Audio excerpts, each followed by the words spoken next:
a lot of times in early recovery, we can move like it's the starter pistol, pow, and we off to the races, but in all actuality, coming from somebody going on his 12th year of recovery, this thing don't stop. This is a marathon. Yo, I'm Bryce the Third. And I'm Liz McKean. And you are now tuned in to the Rise, Recover, Live podcast. Here we dive into all the recovery stories from around the world. And we talk about all pathways because there's no one right way to recover. If you've been with us for a while, you know how powerful stories are. So get ready for your community to get just a little bigger today. We are so glad that you're here. Let's get into the show.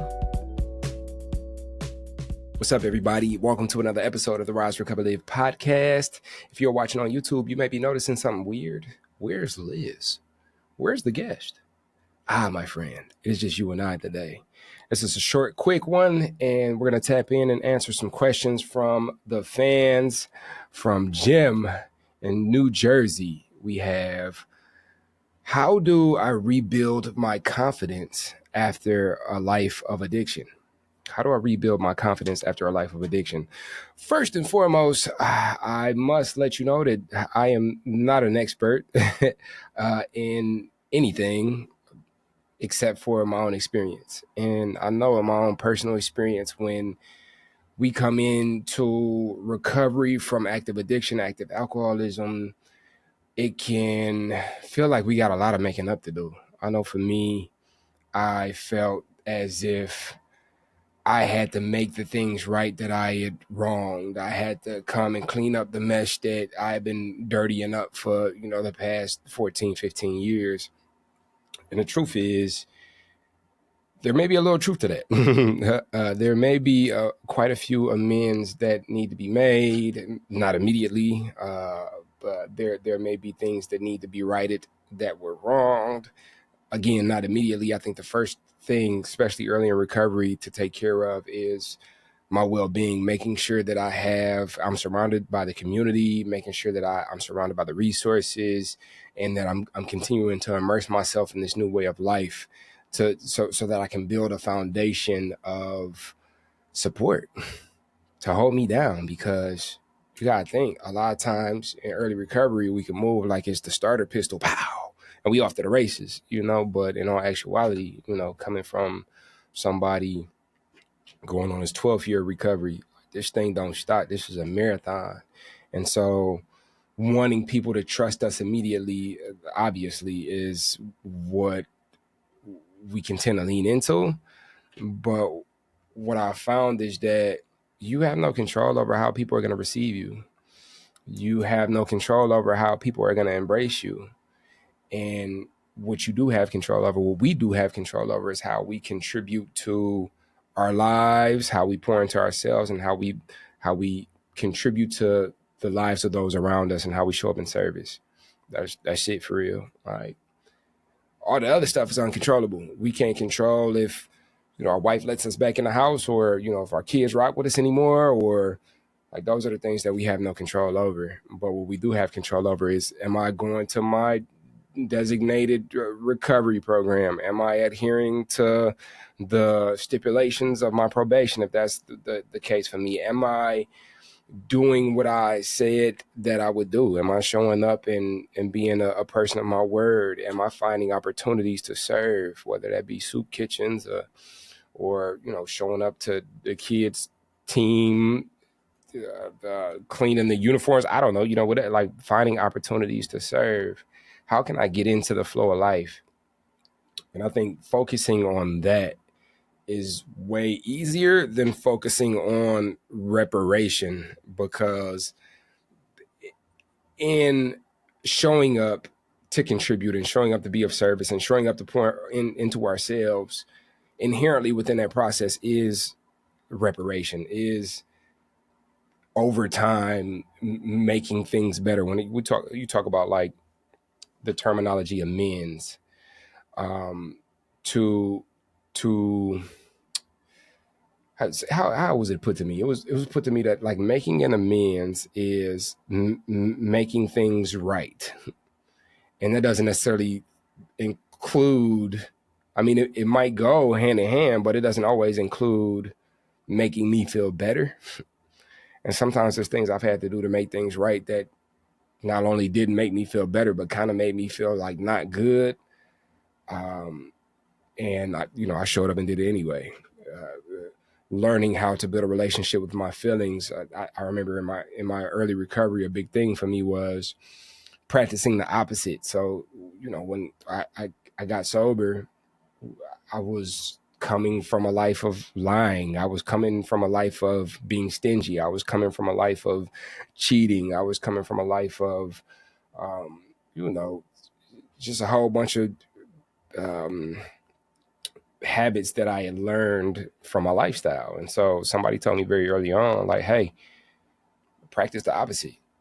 Practice the opposite of the thinking that got you here. And so when I would think like, hey, I don't want to give this to this person, or I don't want to share this piece of candy, or I don't want to, like, I would share, and then it wasn't about what I felt or what I thought. It was about what I did. And then slowly but surely through those actions, I became the person that shares. If you ask me, if Liz was here, we were just in Boston, and, damn near everything I had to eat, I let her try, and I've attracted friends that have let me lick their ice cream. I know that's super weird. And it was weird to me when I first experienced it, where somebody had some ice cream and I thought it looked good. And it was like, dude, you want to taste some? It was like, all right, sure, actually. And, and so, and that's the beauty of continuing to show up this way. What I do want to kind of zone in on is not using the feedback that we get from the people, places, and things in our life when we immediately recover as the motivation to either continue our recovery or to not continue our recovery path. I've seen this a lot where, early on family is supporting and they're there. And then, as with everything, life goes on for everybody, right? So the initial excitement of, hey, daddy got sober, or hey, my brother who I never thought would go to rehab did, and now he's back, and let me, show up and support him, and I'm with him all the time. Eventually what ends up happening is people go back to their own personal lives and their own personal habits. And if I use the fact that they were there for me as like, oh, that's my recovery, then I'm gonna eventually, regress, or I'm gonna do something because my recovery cannot be based upon how somebody else shows up to support me. It can be supported by that, but it can't be based on that. I see this a lot of times. I'm in a 12-step program. We've talked about that a lot. And, I see it a lot of times with guys, they get in, and guys and gals, they get in and they point at their sponsor's availability as the reason why they either did or they didn't do something. And it's like, oh, well, if, you called your sponsor's phone and your sponsor didn't pick up and that's why you did this thing, then like you was going to do that thing anyway. It was already built into your process that you was going to do that thing. The learning to build a process that a foundational support that allows for us to show up in life, regardless of what person shows up or doesn't show up, what thing is open or closed, what time of day it is, or if it's tomorrow night. Like, that's what I found for me. And I want to remind you all again, this is not prescriptive. This is just my personal experience and what I've learned through the years. And I think it's important to reflect, and it's dope that you all are sending in questions that we can answer. But yeah, just being real careful that we don't give the responsibility of our recovery to somebody else, because they're somebody else and this is our recovery. Another thing is learning how to just show up for the day. It could be real. One thing I often find very interesting is like, hey, people want to leave me with their kids. I got a god baby, and I watch her sometimes. My nephew, my own kids, they can watch themselves. But even with them, it's like it still amazes me that they look at me and I can look at them and I see in their eyes that they know they're safe. Even when they on bullshit. You know what I'm saying? Like they look at me and they know that they're safe, and that's something I find. It almost brings me to tears sometimes, because I wasn't always that guy. you know, and when I entered into recovery, that was an opportunity for me to experience in sobriety the distrust, the people looking at me and not necessarily knowing what I'm going to do and where I'm going to take it and what's up. Early on was an opportunity to live life where, you know, people are looking at me and like, I don't know what he's going to do. You know, this is different for him. And maybe you've had the experience of, you know, doing this thing a few times, you know, everybody's experience and journey is different. And I've worked with quite a few people that, hey, you know, I had this experience and then I got sober, entered in recovery, and then I had another experience where, you know, I started doing things that I previously did again, and then I, you know, came back and did it again and did that I did the dance. And so this time maybe there's people looking like, yeah, I mean, you know, this is an MO. You know, he comes in, she comes in, does the 60-day dance, 90-day dance, and then we don't see him no more. But this time like feels different to you. Because it is, because this is the first time you've ever been who you are right now. And so that can be big. I remember when I first came in my specific program, I used the way that people looked at me. I borrowed their perception, how I seen them see me. And use that into what it is that I could evolve into.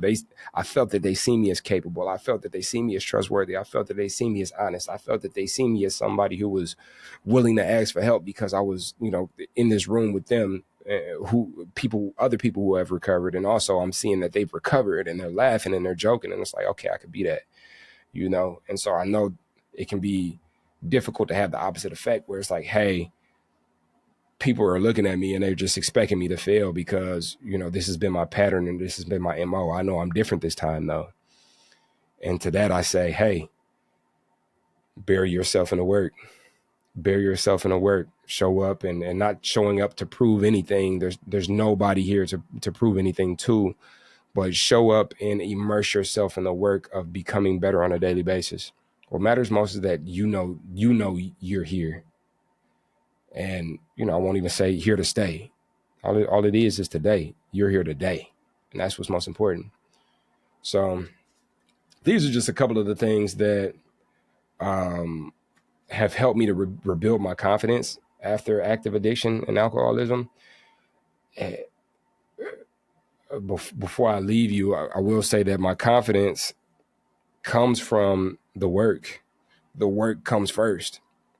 So in my active addiction, active alcoholism, I put up these stories everywhere. Like I put on a mask in this room because I felt like this is the room that I put this mask on at. And so when I go to this room, I got to make sure I have this mask on so I can be what it is that this room wants me to be, and vice versa for every other freaking room that ever existed. But like in recovery, I stopped with the masks and just confided in the work, confided in being of service, confided in my community, and just was honest everywhere I went. And then it's not about who likes me, who accepts me, who this, who that. It's about like, you know, the work I do at being honest, the work I do at being trustworthy. There's so many ways in life today where, you know, I show up and support and pour in a way that maybe nobody will ever know.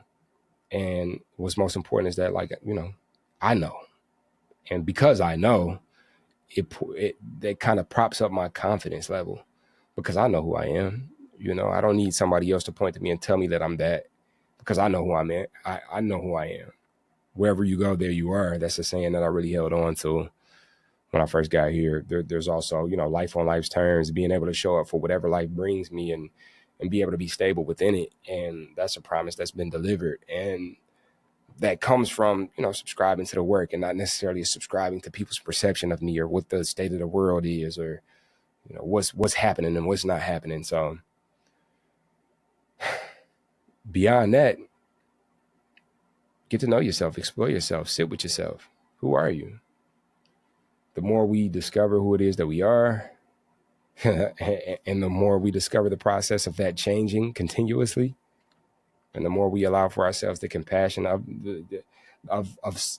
being like the compassion to be the person who continuously changes, or doesn't, if that's your experience. But just like having that conversation with ourselves, who are we? What makes us that? And how can we show up and serve? So that is my, little tidbit as to how do we rebuild our confidence after addiction and alcoholism. I thank you all for tuning in. I know you all miss Liz. I miss Liz too. Send her some energy. She's doing well. There's some personal experiences in her life. I might even cut that out because I don't think she minds. Send some energy, like prayers and energy, or however you send energy up. I believe in the power of that. She don't even got to know. That's between you and I. But she should be back soon. And we love you. If you listen this far, you are people. We'll catch you on the next episode of the Rise, Recover, Live podcast.